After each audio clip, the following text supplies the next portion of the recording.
अभी हम लोग यहाँ पे C++ में वेरिएबल्स के बारे में बात करने वाले हैं। अब ये वेरिएबल्स होते क्या है, इन्हें लिखने के लिए कुछ रूल्स होते हैं। अब वो रूल्स क्या है एंड साथ ही में वेरिएबल्स को हम लोग अपने प्रोग्राम में कैसे इस्तेमाल करेंगे, ये सारी चीजें हम लोग यहाँ पे देखने वाले हैं। तो सबसे पहले हम लोग यहाँ पे फाइल को क्रिएट कर लेंगे।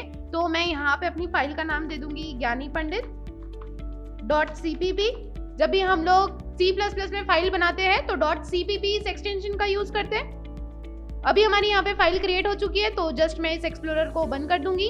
तो अभी हम लोग यहाँ पे सबसे पहले बात करेंगे वेरिएबल्स के बारे में। अब ये वेरिएबल्स होते क्या है? Basically variables are the container that store some data. आप लोग इसे कुछ इस तरह समझ सकते हैं कि आपके पास शुगर है और टी लीव्स है और आपके पास 2 बॉक्स है।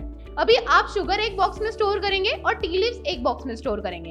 अभी आपके पास बॉक्स जो है वो कंटेनर है और शुगर जो है वो डेटा है। तो आपने यहाँ पे क्या किया, कंटेनर में डेटा स्टोर किया। अब जब भी आप लोग कंटेनर में डेटा स्टोर कर रहे हैं तो हम लोग इसे कहेंगे वेरिएबल्स। अगर हम लोग यहाँ पे वेरिएबल्स की बात करते हैं तो इन शॉर्ट हम लोग वेरिएबल्स को कुछ इस तरह समझ सकते हैं कि variables are the container that store some data. अभी मैं यहाँ पे क्या करती हूँ, कमेंट के जरिए वेरिएबल्स की डेफिनेशन लिख देती हूँ।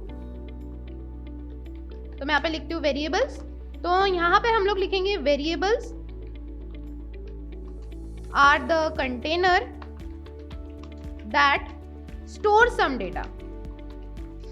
ओके, यहाँ पे हम लोगों ने लिख दिया है। अब हम लोग डिस्कस करने वाले हैं कि क्या रूल्स है वेरिएबल को क्रिएट करने के लिए। जब भी हम लोग कोई वेरिएबल को क्रिएट कर रहे हैं तो वेरिएबल का जो नाम है वो इंक्लूड करेगा अल्फाबेट को, नंबर को और अंडरस्कोर को। तो यहाँ पर हम लोग लिख देते हैं रूल्स, और मैं यहाँ पे एक एक करके सारे रूल्स लिख दूंगी। तो सबसे पहले मैंने जो आपको रूल बताया वो है कि variables name include alphabet, number and underscore. ठीक है, अभी हम लोगों ने यहाँ पे पहला रूल डिस्कस किया। अभी जो हमारा सेकेंड रूल है वो क्या कहता है कि जो वेरिएबल नेम होता है तो हम लोग यहाँ पे वेरिएबल नेम में स्टार्टिंग में नंबर नहीं लिख सकते। लाइक मैं अगर यहाँ पे लिखती हूँ 8 num, तो ये जो वेरिएबल नेम है ये नहीं चलेगा। नंबर बीच में भी आ सकता है या एंड में भी आ सकता है, लेकिन आप लोग नंबर को स्टार्टिंग में नहीं लिख सकते। तो मैं यहाँ पे लिखूंगी variable name cannot start with number.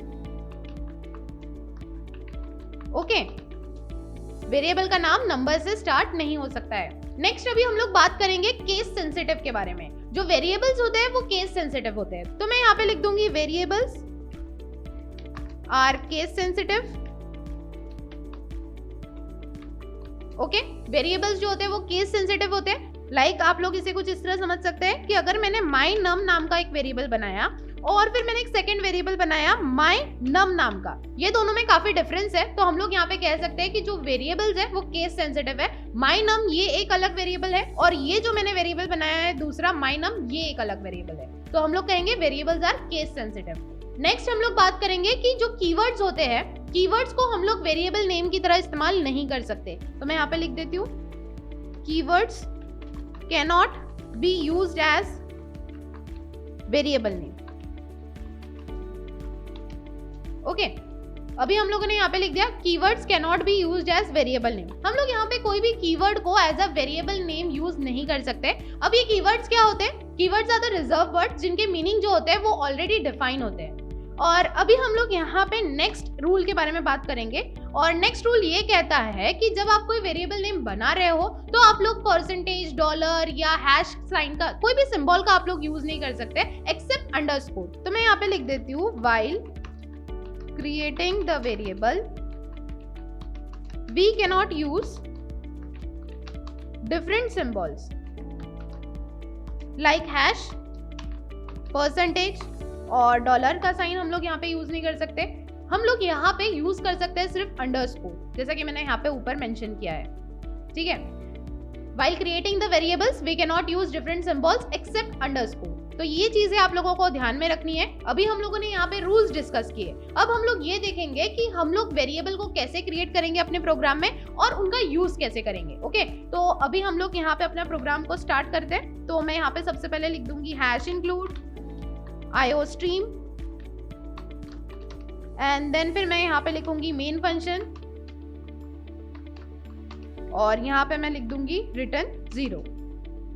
तो अभी जो मैंने यहाँ पे लिखा है ये बेसिक स्ट्रक्चर है C++ का। हम लोग ये कह सकते हैं कि ये C++ की बॉयलर प्लेट है। अभी हम लोग यहाँ पे जो भी लिखेंगे वो हम लोग मेन फंक्शन के अंदर लिखने वाले हैं। तो मैं यहाँ पर अभी वेरिएबल को क्रिएट करने वाली हूँ। तो मैं यहाँ पे इंट लिखूंगी और फिर मैं यहाँ पे लिखती हूँ वेरिएबल का नाम num और यहाँ पर मैं एक वैल्यू को असाइन कर देती हूँ। तो मैं यहाँ पे असाइन करती हूँ 6 एंड देन मैं यहाँ पे लगा दूंगी सेमीकोलन। अभी जो मैंने यहाँ पे इंट लिखा है, आप लोग सोच रहे होंगे कि ये इंट क्या है। बेसिकली ये एक डेटा टाइप है। अब ये डेटा टाइप क्या होते हैं? बेसिकली डेटा टाइप वो होते हैं कि वो आपके डेटा को रिप्रेजेंट करते हैं कि आपका डेटा कौन से टाइप का है। इन शॉर्ट आप लोग ये समझ सकते हैं कि data type is a type of data a variable can hold. आप लोग यहाँ पे कुछ इस तरह समझ सकते हैं। अभी मैं यहाँ पे एक और वेरिएबल बनाऊंगी। तो मैं यहाँ पे फ्लोट टाइप का वेरिएबल बनाती हूँ और इसका नाम मैं num1 रखूंगी। अभी आप लोग यहाँ पे देख सकते हैं मैंने num1 रखा है। मैंने यहाँ पे जो 1 है वो स्टार्टिंग में नहीं लिखा है। आप लोग यहाँ पे बीच में भी लिख सकते हैं, बट मैंने यहाँ पे वेरिएबल नेम के एंडिंग में लिखा है 1। तो और इसको मैं यहाँ पे एक वैल्यू असाइन कर देती हूँ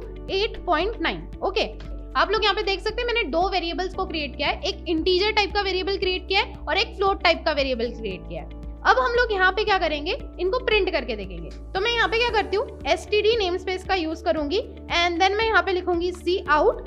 फिर हम लोग यहाँ पे इंसर्शन ऑपरेटर का यूज करेंगे। अभी मैं यहाँ पे num को प्रिंट करवाऊंगी एंड देन फिर से मैं यहाँ पे इंसर्शन ऑपरेटर का यूज करूंगी एंड देन मैं फिर से यहाँ पे लिखूंगी std और फिर मैं यहाँ पे लिख दूंगी end। इसके बाद अगर आप कुछ भी प्रिंट करवाना चाहते हो तो वो नेक्स्ट लाइन पे प्रिंट होगा। ओके, तो मैं यहाँ पे क्या करूंगी, हम लोग अभी यहाँ पे num1 को प्रिंट करवा देंगे। तो मैं यहाँ पे लिखती हूँ std cout num1 और यहाँ पे अभी हम लोग num1 को प्रिंट करवाएंगे एंड देन मैं यहाँ पे लगा देती हूँ सेमीकोलन। ठीक है, तो बेसिकली हम लोग यहाँ पे दो चीजें प्रिंट करवा रहे हैं, एक इंटीजर टाइप का डेटा प्रिंट करवा रहे हैं और एक फ्लोट टाइप का डेटा प्रिंट करवा रहे हैं। ठीक है, अभी जो हमारा कोड है वो पूरा कंप्लीट हो चुका है। अभी जस्ट हम लोग टर्मिनल को ओपन करेंगे और यहाँ पे हम लोग अपनी फाइल का नाम देखेंगे। तो बेसिकली हमारी फाइल का नाम क्या है, ज्ञानी पंडित।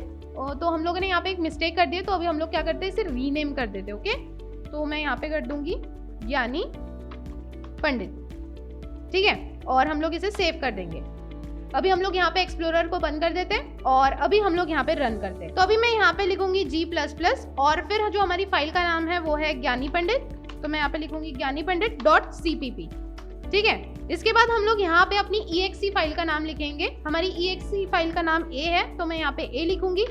देन आप लोग यहाँ पे देख सकते हैं हमारा जो आउटपुट है वो यहाँ पे प्रिंट हो चुका है। हम लोगों ने यहाँ पे num को प्रिंट करवाया था और num में जो हम लोगों ने डेटा लिया था वो था 6। तो यहाँ पे आप लोग देख सकते हैं 6 प्रिंट हो चुका है। फिर हम लोगों ने यहाँ पे num1 नाम का एक वेरिएबल बनाया था जिसमें हम लोगों ने फ्लोट टाइप का डेटा लिया था। तो आप लोग देख सकते हैं हमारा आउटपुट यहाँ पे आ रहा है 8.9। तो इस तरह आप लोग यहाँ पे वेरिएबल का इस्तेमाल कर सकते हैं, आप लोग क्रिएट कर सकते हैं और इन्हें प्रिंट करवा सकते हैं। आई होप आप लोगों को यहाँ पे वेरिएबल्स क्या होते हैं ये क्लियर हो चुका है एंड आप लोगों ने यहाँ पे रूल्स को भी समझ लिया है एंड आप लोग इन वेरिएबल्स को किस तरह से अपने प्रोग्राम में यूज कर सकते हैं ये भी आप लोगों को समझ में आ गया है।